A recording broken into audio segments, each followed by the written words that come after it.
Which of Allah's favors can we deny? Above all creatures He chose us to be high. To Him we belong, to Him is our return. Life in this world is only a sojourn. To the angels He commanded that man be respected. Shaitan he did not, and so was he rejected. Compared to the angels, we are but clay. As long as Allah we obey, we'll not go astray. Bismillah ar-Rahman ar-Rahim. Assalamu alaikum wa rahmatullahi wa barakatuh. Welcome to our show, Islamic Law Today. Thank you for being with us, and I would like to thank Professor Muhammad Naem Asaee, the professor in several universities in America, and a permanent member in the Fatwa Committee.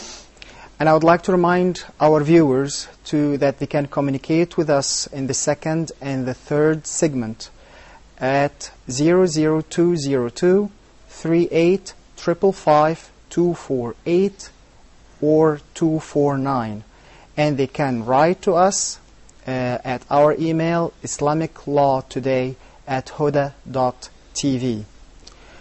Professor Muhammad, today is a very hot episode because we will talk about something that I'm sure that our viewers will find it very interesting. Last episode we were talking about the death of Osama bin Laden. We were talking about his ideology and at the same time the Islamic point of view of the mass massacre or the mass killing in Islam. Is it permissible or not? If you would like, if you please just remind our viewers with these 2 points before we continue in this hot topic that we have today. Inshallah. Bismillah ar-Rahman ar-Rahim. Alhamdulillahi Rabbil Alameen. Wa salatu wa salamu ala Sayyidina Muhammad wa ala alihi wa sahbihi ajma'in. Allahumma ya Rabbana laka alhamdu kama yanbaghi li jalali wajhika wa azimi sultanik. Subhanaka la nuhsi thana'an alayk anta kama athnayta ala nafsik. Allahumma inni as'aluka an tarfa'a al-bala'a 'an al-muslimin fi kulli makanin ya Rabbil Alameen. ارفع البلاء عن أهل الشام فلسطين ولبنان وسوريا والأردن، عن أهل مصر وأهل اليمن، وعن شمال إفريقيا في ليبيا والمغرب وتونس وسائر بلاد المسلمين. اللهم عاملنا بلطفك، عاملنا بخفي ألطافك، والطف بنا وبالمسلمين فيما جرت به المقادير، ودبر لنا فإنا لا نحسن التدبير. عاملنا بفضلك وإحسانك يا رب العالمين، واجعل كلامنا هذا كله خالصا لوجهك الكريم. آمين اللهم آمين. We were talking the last episode about the ideology, regardless of the one who is carrying this ideology.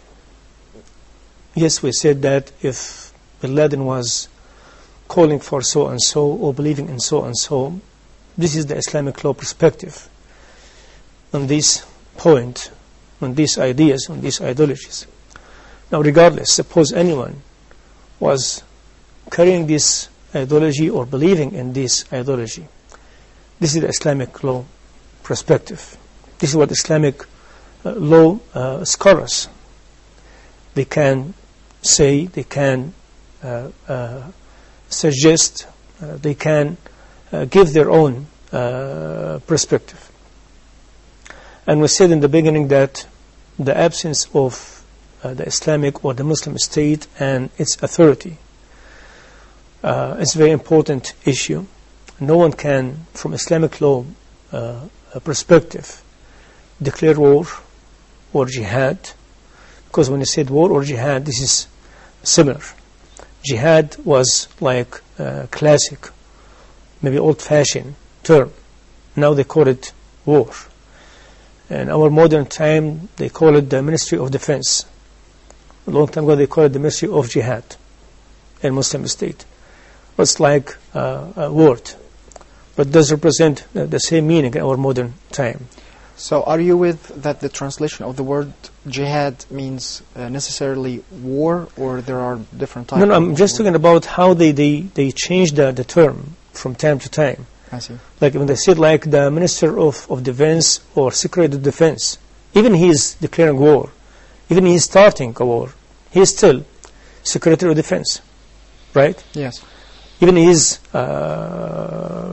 permitting his soldiers or maybe his army to attack or to invade, he is still under the term of defense. So in Islam, they call it jihad. Whether you are declaring war against some maybe state because they have declared war against you to bring back your right or return your land or to spread your message, they call it jihad. So regardless of the term or the terminology you are using right now, but unanimously among Muslim scholars, no one can declare any kind of this kind of action unless he's under the Muslim state and that state does have an authority.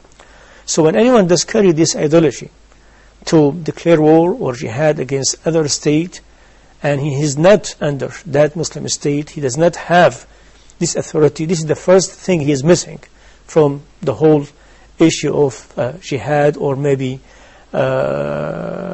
legalizing or legitimizing his actions. Second, we talk about the mass killing. In Islam, we don't accept, we don't agree, we reject the mass killing, mass destructions. We've been ordered, we've been commanded to show mercy in every action in our life toward anything, even toward, as we said the last episode, if you'd like to kill a sheep or goat, you've been commanded to show the best of your morale, the best of your mercy toward even this animal.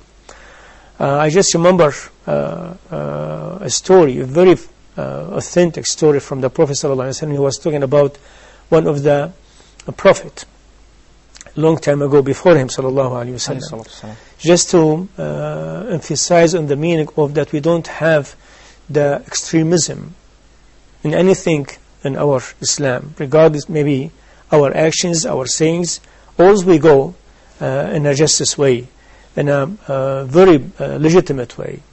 Even if you'd like to take revenge or maybe declare war or return back your right, you have to be within the frame of justice. So when a prophet, as the Prophet said, ﷺ, he was laying down under a tree and ant bite him. He was bited by an ant. And he got very angry. So he commanded his soldiers to burn the whole village of ant. Because of that bite of one ant.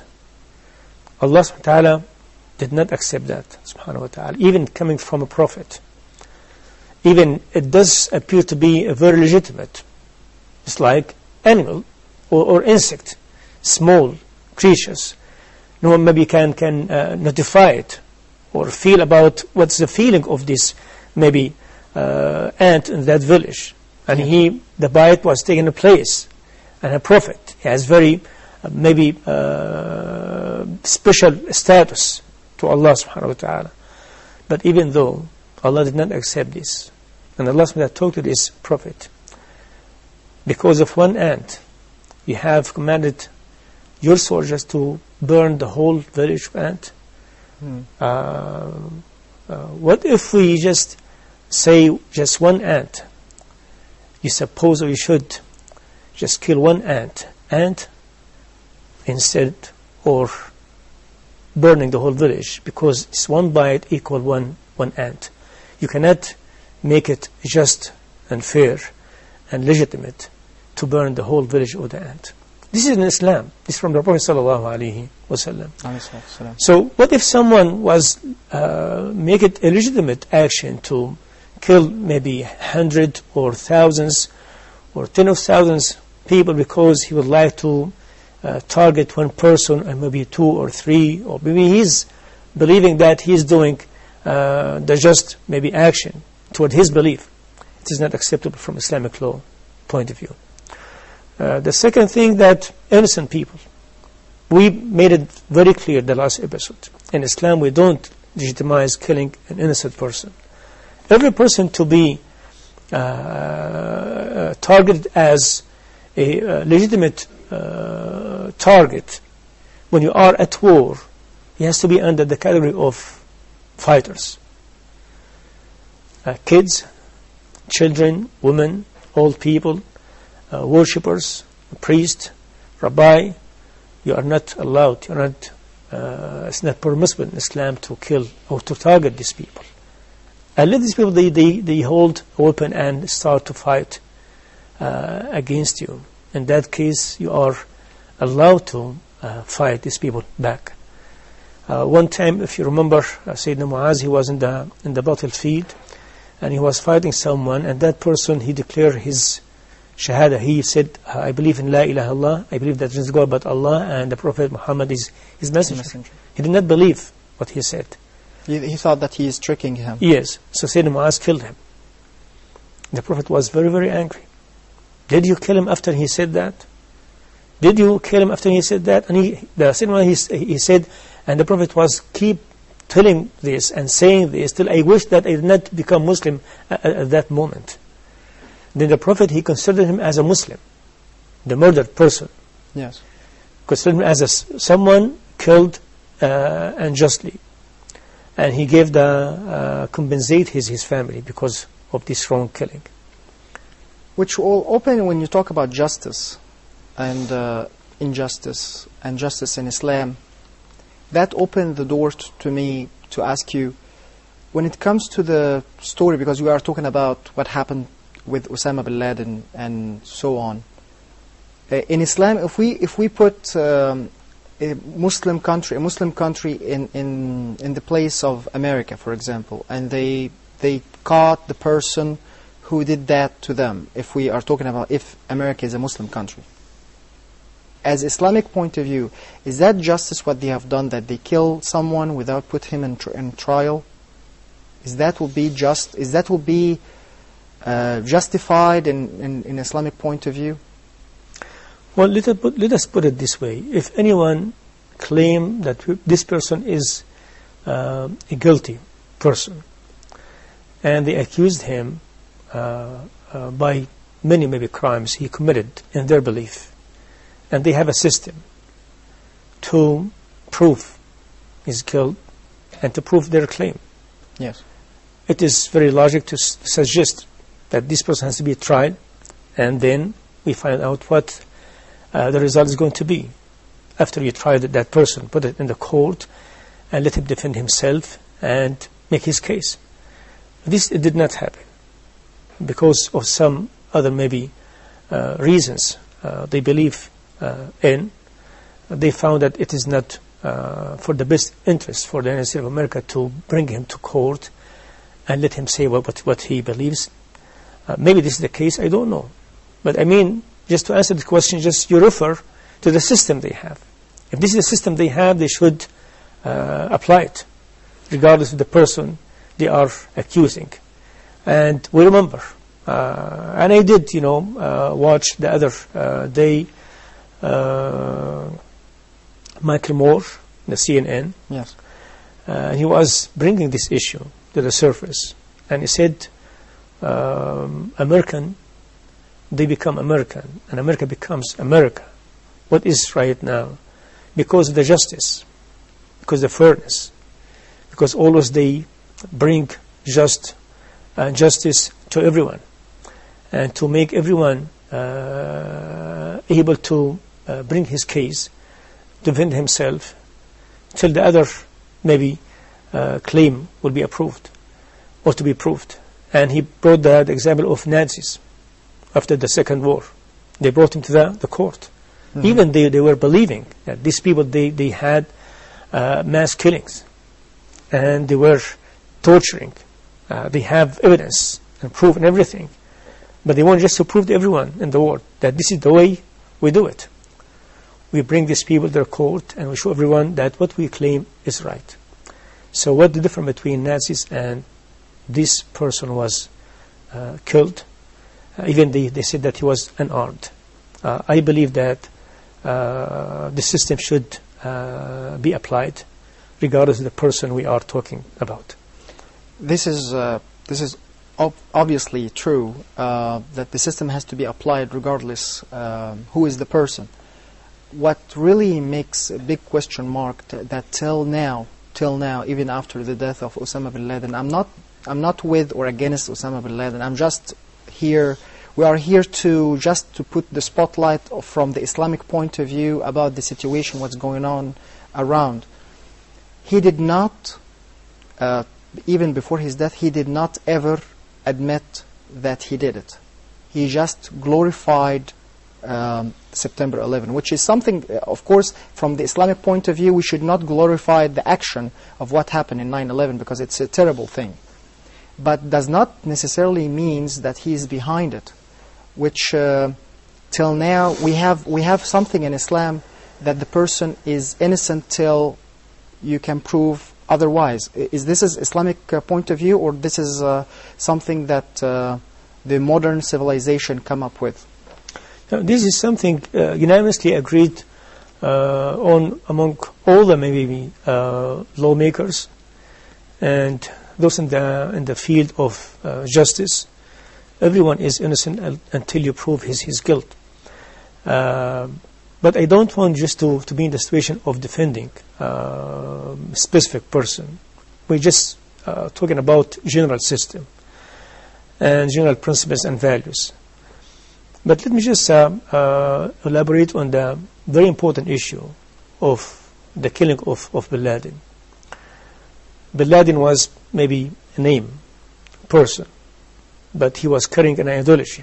Yes. According to the information you have through media, through a lot of maybe means, this is the most important thing we should focus on right now. How something like this did successfully take a place in the surface of the modern life, in the mind of many Muslims. Are you talking about the ideology Yes, itself? the ideology. Okay. Can we go for a quick break and we'll come back and we'll continue this topic? We'll go for a quick break. If you can call us, you can call us at 00202 3855 248 or 249. We will be waiting for your calls. Thank you. Keep in touch. Which of Allah's favors can we deny? Above all creatures, He chose us to be high.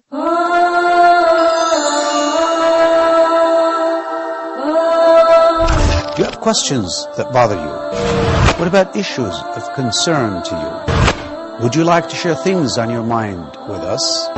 Are you interested in solutions based on an Islamic perspective?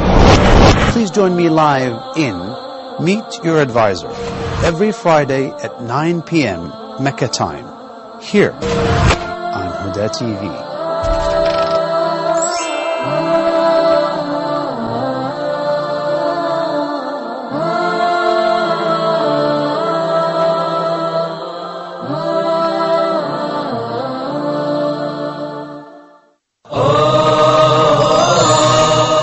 Proactive. How to be proactive in Islam, how to serve our religion, how to serve our life. No, we want them to be proactive in matters that are related to their ummah, the true leader. And this is maybe we need to have this, okay, among us as Muslims. The true leader is the one who creates leaders. So the society at the time of Prophet Muhammad, peace be upon him, gave the chance for the children to blossom. Now who took the reward of this? The initiative of Ali bin Abi Talib. Ali bin Abi Talib took the reward because of his initiative. How long have you been passive? How much time have you lost in your life because of negativity? Learn how to take conscious control over your life. Set your goals and work to achieve them in an Islamic way. If you really love your wife, your children, your parents, your people, then you have to do your utmost. You have to do whatever you can in order to invite them to Islam. We are in need for these reminders. The main point is ikhlas, is sincerity, is what I want to get in the hereafter. Join Sheikh Haytham Al-Haddad and his host, Muhammad Abdurrahim, in this inspiring show. Which of Allah's favors can we deny? Above all creatures, He chose us to be high. Welcome back. Just a reminder, if you would like to contact us in this segment and the next segment, you can call us at 00202 3855 248 or 249. Before going to the break, Professor Muhammad, you were talking about why this ideology has come to the surface in this modern time. Why? Why it was not existed before that? And this is what we should focus on as Muslim scholars, as people they have interest in the Islamic maybe work. Everyone who is concerned about human beings, the whole mankind, civilizations, principles, values, you should focus on this issue. And what does bother me in many cases, that instead of going deeper to search for the root of this phenomenon, we are just trying to treat the case we have. Like you are a doctor and you have an emergency maybe case, or you have a maybe medical case, and instead of just make some research and to study what is the cause of this medical case, in order to not just treat that patient, to treat anyone maybe has the same disease, or maybe someone in the future might have the same disease. You are just focusing on the one case. On the symptoms. Yes. In Islam, always we go to the root. And Islam, by its principles, always solve the problem from its root. When we say, like, Islam does prohibited adultery, prohibited stealing, prohibited killing, and just killing, Islam solved the problems of someone having this instinct of killing someone or maybe stealing his money from the root by spreading justice, fairness, and make everyone is able to make his living in a very decent way. Islam to spread modesty in the society, help men and women to achieve their goal, accomplish their mission in their life, away from temptation, attractions, all of this. This is Islamic way. So what I found that what does make this thought and ideology to come to the surface or modern life, the first cause of this, and that will be very maybe surprising maybe analysis, I'm calling upon everyone in this world, including the Western government, to help to see in our modern time the Muslim state and Muslim authorities.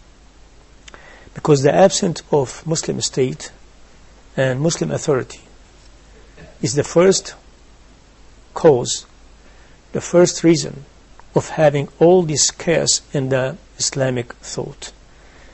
To find someone believe that he is right and others are wrong. To have more than maybe 100 or maybe 200 Muslim groups with different thought and ideologies. And everyone believe that he is the only person who does carry the right thought. And you cannot stop.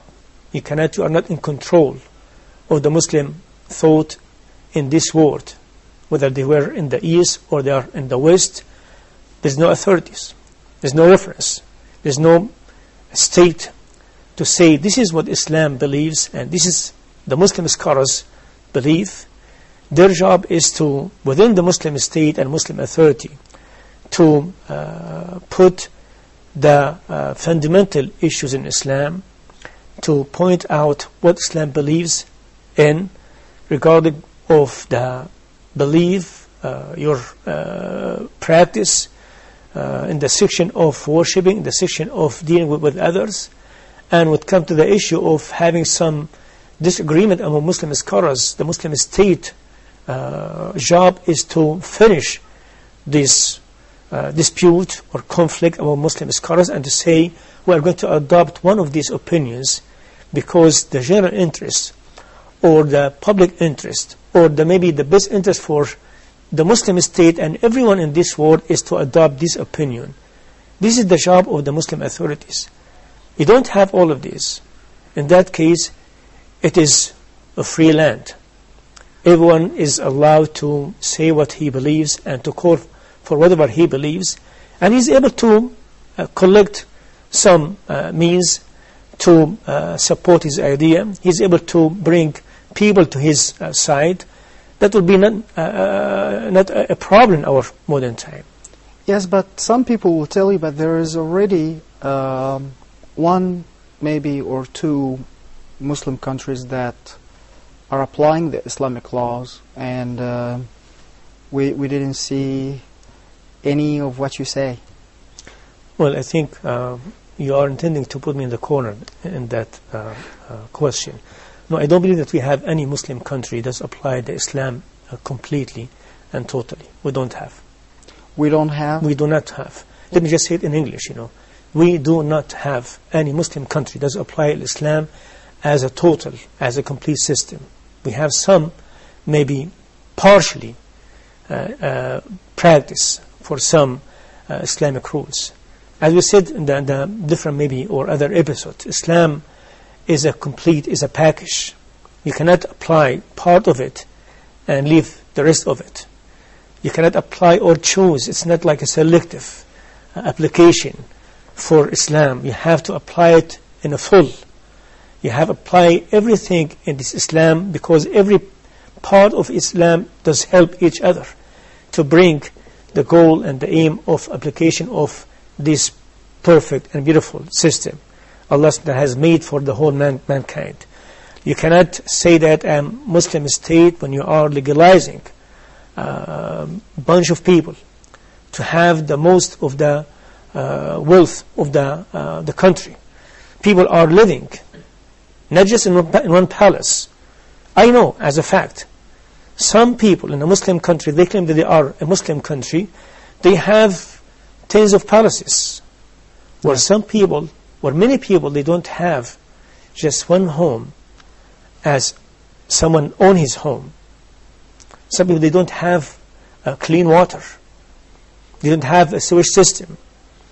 Others, they are living in the many palaces. They don't have healthy water when someone in his palace, he has his own swimming pools, and he has his own machine to clarify the water from the sea. This is not Islam. Islam is a gift from Allah subhanahu wa ta'ala. You cannot put it in a drawer, in a shelf, and just claim that you have applied your Islam.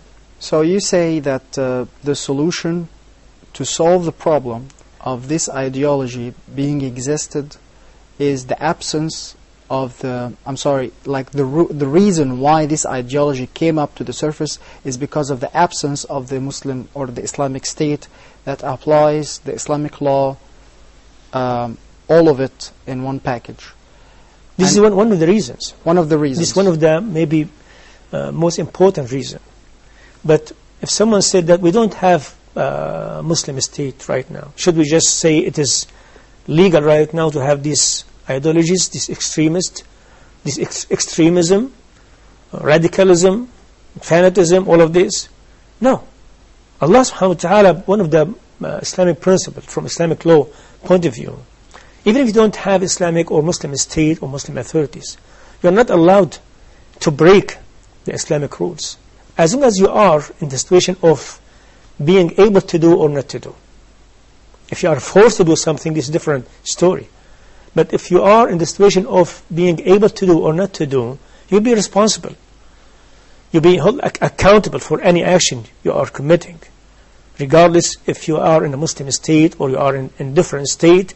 And that's why Islam said, even if you are a Muslim and you have a Muslim state, but you are traveling to some other place, you are visiting, you've been invited in some non-Muslim state, is that should be an excuse for you to break the Islamic rules?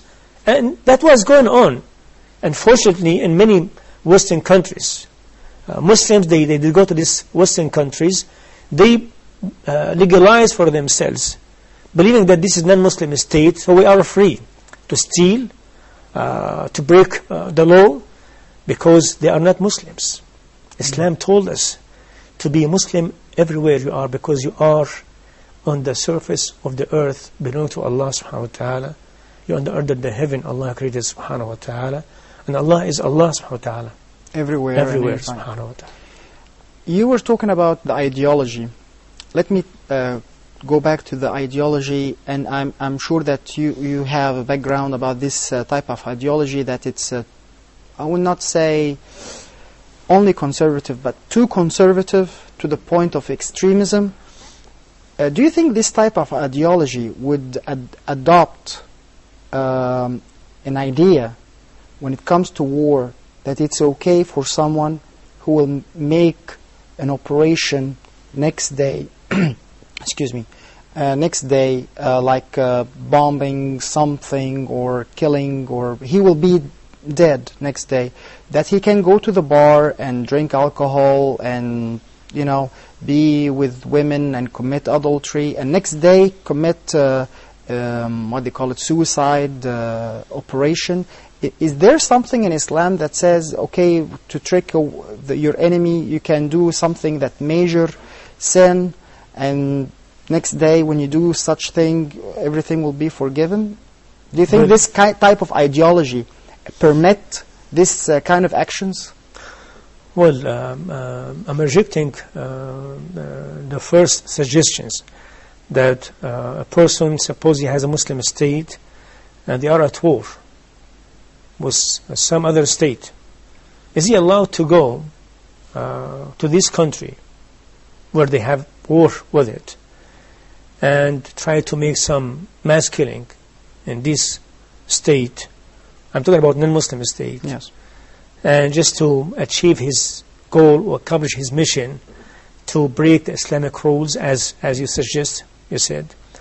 Well, even if you have Muslim state and you are allowed to be at war with some other state, like any country in the world, they are at war with some other country for any reason. In Islam, we don't legitimize someone, he entered that country legally to mess with the blood or properties or souls or anything belong to the people of this state. The same way he entered that state legally, respecting the rules of that country, he has to live the same way. He's not permitted. He will not be allowed from Islamic law point of view to do any damage or cause any killing to the people of this state. But let me just jump to that point. Is it permissible in Islamic law to break the Islamic rules? Suppose you are at war, you are in the battlefield, and the only way is to achieve your goal or accomplish your mission is to commit adultery. You'd like to take some information from some ladies. Let us put it this way. So you said the only way to take this secret to achieve my goal is to commit adultery with this lady, so I could take some information from her. This is not Islamic, this is shaitanic. Okay, this is satanic. Yeah, not Islamic. Yeah, we'll put it in like sheen, in Arabic, just to be like famous now. Shaitanic and satanic. It is not Islamic. And we did say before, and we did say it again and again, we'll say it again and again, in Islam, you are commanded to watch Allah subhanahu wa ta'ala and follow His rules, whether you are going to your goal or you are trying to bring some means to achieve your goal. So you have to be a worshipper in your intention and in your actions, in your goal, in your method of achieving your goal. So by this, what you say, you mean that there is no one single opinion? No, it's unanimously. Anonymously. Unanimously. No one single opinion in any Muslim scholar that permit anyone to drink alcohol and next day to trick his enemies and next day do something terrible. And okay, okay, we will go for a quick break. Please stay with us. Which of Allah's favors can we deny? Above all creatures, He chose us to be high.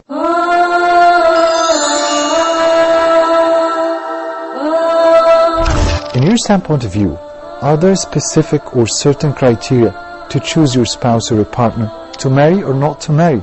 Maybe that's the question. Do we revise the quality of performance of our treatment between the family members as fathers or mothers?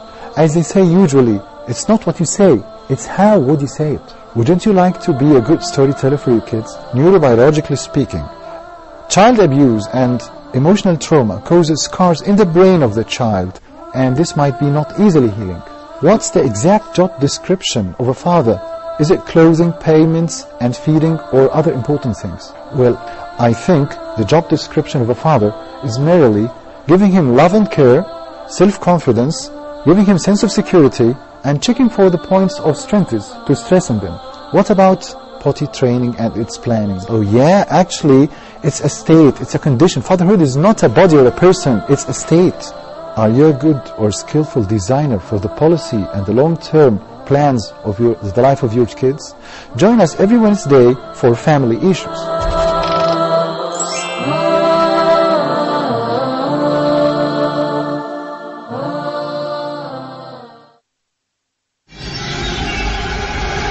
Dear viewers, Hoda programs can be watched in the English section of the in-flight entertainment directory on board all Saudi airline flights, domestic and international. Sit back, relax and enjoy watching Hoda's entertaining and enlightening shows on your trip. Hoda wishes you a safe and successful journey. Hoda, a light in every home. Which of Allah's favors can we deny? Above all creatures, He chose us to be high. Welcome back. Just a reminder, you can call us at 00202 3855 248 or 249. Before going to the break, Professor Muhammad, we were talking about the ideology, and you said that unanimously it's not permissible for anyone, any Muslim, to do something very haram, very unlawful, to get a piece of information and consider it as a way to trick his enemies or anything from this kind of things. By the way, is it permissible in Islam to bury someone in the sea? Returning back to the Bin Laden issue. All right. Well, among Muslim scholars, unanimously again, burying someone in the sea, it is only on the necessity.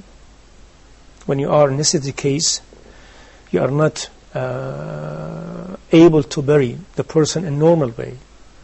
Suppose that you are in the sea and you are not able to reach the shore, and it's going to take a long time, and we've been commanded to respect the dead person and to rush his funeral, and we are afraid that if we just wait, his body will be composed, and that will be disrespectful for his funeral.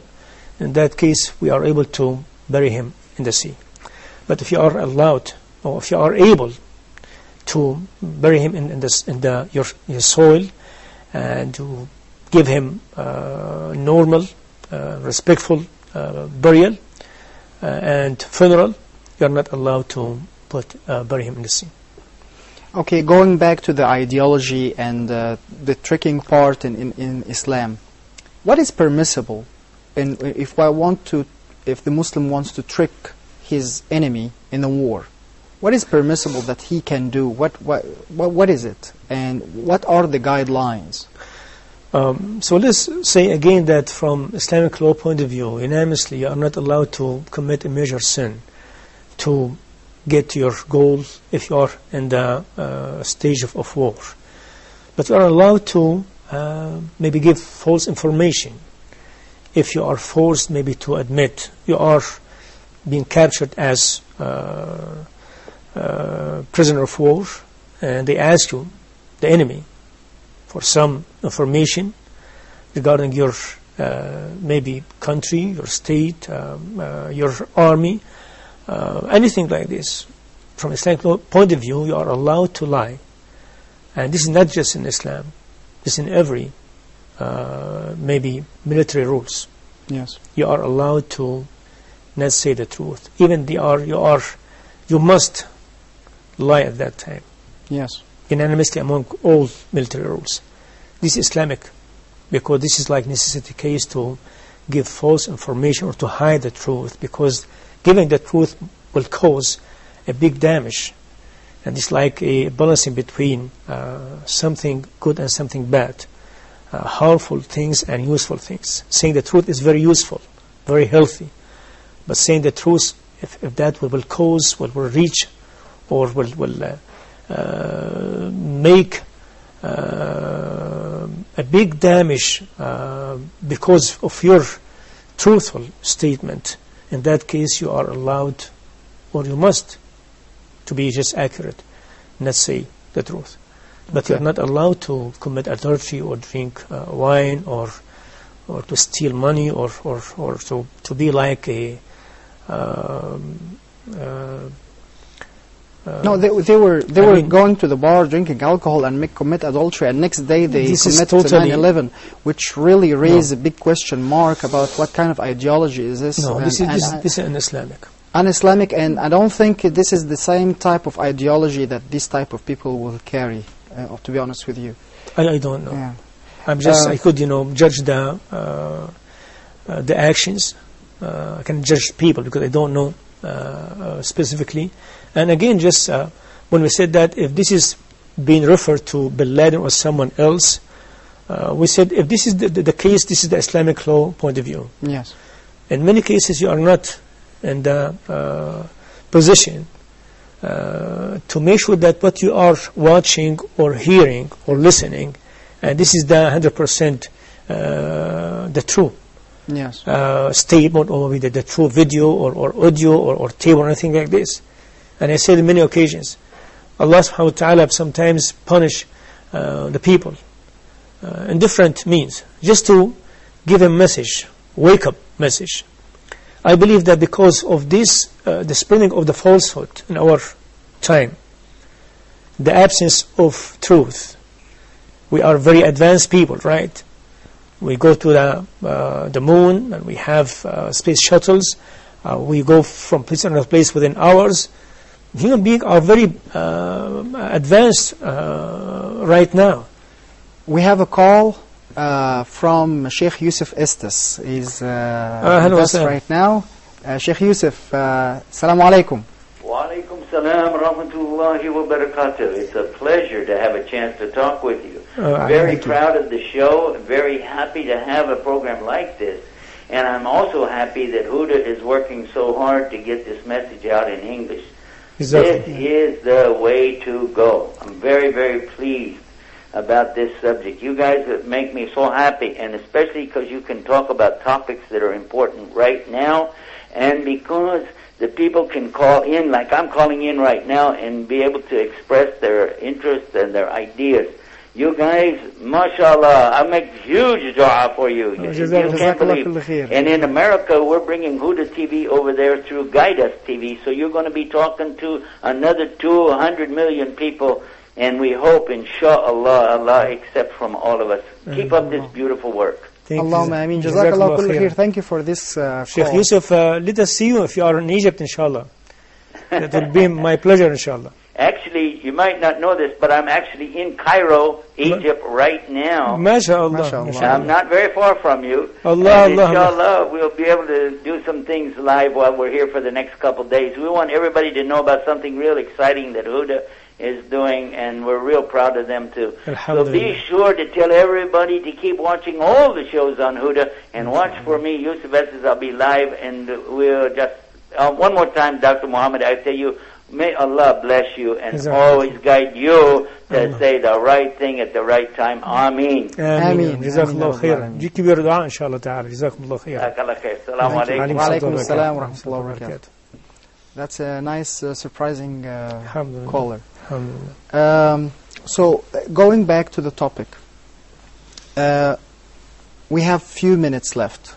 In quick answer, what is the difference and when it's permissible for someone to sacrifice himself in a military operation, like he knows that he was going to die, is that permissible? I'm talking about a legitimate war here, not terrorist action or anything, or killing civilians. When it's permissible to do this and when it's not permissible? Well, this is a very important issue. And I did write on this issue in my very new book, الجامع في القواعد والضوابط والمقاصد الفقهية. I think I'm working on translate this book, inshallah ta'ala. I did mention this issue and put it under a rule, Islamic law rule, when it's permissible for Muslim to cause the killing of himself, and what is not permissible. And we said, just very briefly, generally speaking, you are not permitted, it's not permissible in Islam, from Islamic law point of view, to cause a killing for yourself. This is generally speaking. Yes. Unless you are making yourself a reason for the living of others. You are making yourself a cause for better and highest maybe goal and aim and interest, not for yourself, for others. Like saving others' life. You are saving others' lives. You are preventing mass killings of Muslims or innocent people. You are giving yourselves instead of having your brother to be killed. Wait a minute. You made a differentiation now. You said when you save Muslims, and then you said prevent innocent people. When you mean innocent people, you mean even if they are not Muslims, you can suppose you are on a plane. Okay. I think this issue has to be discussed in maybe better range Inshallah, of time. We can have a because very important issue. Yes. Suppose, just very quickly, suppose you are on a plane. You are going from Egypt, from Cairo to Chicago. And most of the people in the plane are non-Muslims. And you found a person carrying a gun. And he's just about to kill someone. Or maybe having a bomb. Just about to explode and have mass killings in this plane. From Islamic point of view, if you are able to prevent that action to be happened and to save the lives of these innocent people, it will be very, very Islamic. That will be a very good and brave work from Islamic law point of view. Even if you are the only Muslim person in this Yes. airplane. Yes. Because Allah said subhanahu wa ta'ala, وَمَنْ أَحْيَاهَا فَكَأَنَّمَا أَحْيَا النَّاسَ جَمِيعًا. You know, my skin is numb right now. من أجل ذلك كتبنا على بني إسرائيل أنه من قتل نفسا من غير نفس أو فساد في الأرض فكأنما قتل الناس جميعا. If you are killing one person, as if you are killing the whole mankind. And if you are able to save one life, as if that you are saving the lives of the whole mankind. This is a very Islamic principle. I ask Allah subhanahu wa ta'ala to see that day when we are able to spread Islamic principles and values in the best way, inshallah ta'ala. Inshallah. So now this is when it's permissible. Now, when it's not permissible? Before I just answer this point, just to remind our audience, it's not just in Islam. In any military rules, in any nation belief, they have this. To be a hero, to sacrifice yourself to save others, right? Yes. In the battlefield or maybe some other place. You know, firefighters, sometimes they lose their life to save others, right? Yes. They are not at war. They are saving some other lives. Sometimes, you know, doctors at war, they lose their life to save other lives, right? Yes. Sometimes this kind of reporters from different maybe media, just to transfer the truth, they are losing their life to save the truth, and that might help to save lives of others. It's very big meanings. It's not just from Islamic point of view, from, I could say, from human being point of view. When you have that big value, big principle, and you put yourself at risk, your soul at risk, just to achieve that very high goal, not for yourself, for others, it is permissible. But it is not permissible to kill yourself out of desperation or maybe losing your hope or your belief because you gave up. You have nothing to do in life. You have no hope. You have no dream. You have no belief. You have no strength. And he said, maybe the shortest way to finish all of these tragedies I'm living with is to kill myself. This is what Islam does not agree, does not accept. But if you are putting yourself in the front to save others, to execute very high principles and values regarding others, this will be very Islamic. And we know from the history, Muslims, they brought this and they come up with this belief from the Prophet ﷺ life, from the Sahaba radiallahu anhum, biographies when they are in the battlefield. Some of them used to go within a very crowded soldiers, enemy, and he knows that if he did go that way, put himself as a single person among maybe 100 of swords and spears and arrows and everything, most likely he will be dead. He will be dead. Yeah. But he did that for a big, high reasons. I see. To be continued, inshallah. Inshallah, inshallah, Rabbil Alameen. I would like to thank Professor Muhammad Naem Asaee for being with us. You can communicate with us and contact to us through our email, islamiclawtoday@huda.tv. Again, Professor Muhammad, thank you for being with us and sharing your knowledge with us. Just asking our audience, viewers, to make dua for us, inshallah. Inshallah, Allahumma ameen. And inshallah, we will continue this the same topic and more depth, inshallah, next week. So please watch us and wait for us next week. Wassalamu alaikum wa rahmatullahi wa barakatuh. Which of Allah's favors can we deny? Above all creatures He chose us to be high. To Him we belong, to Him is our return. Life in this world is only a sojourn. To the angels He commanded that man be respected. Shaitan he did not, and so was he rejected. Compared to the angels, we are but clay. As long as Allah we obey, we'll not go astray. As the best of His creation, only us did He deem. This for us is honor, this high esteem. His qudrat it is that cause winds to blow. He gives us provision.